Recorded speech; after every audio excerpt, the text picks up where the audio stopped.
Today I'm going to show you how to unlink your Google Play account from eFootball. For that, you have to go to the Play Games application.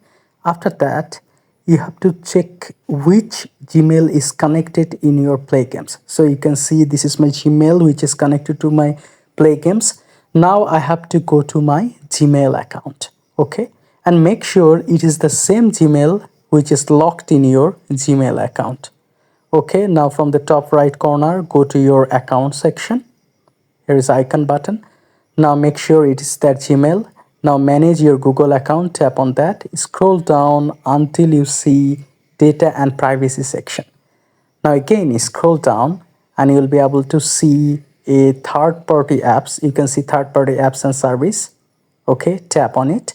Now there is a linked apps. So from here you can just check whether the app is connected or not. So if the Gmail is also not logged in, you can change it from there. Now find eFootball, tap on it. Okay, now scroll down and you can see a delete all button. Just tap on the delete all and confirm, and you will be able to see a notification here. You are no longer using eFootball. So that's it. That's how you can easily unlink your Google Play account from eFootball. So if this tutorial helped you, like this video and don't forget to subscribe to my channel. See you in the next video.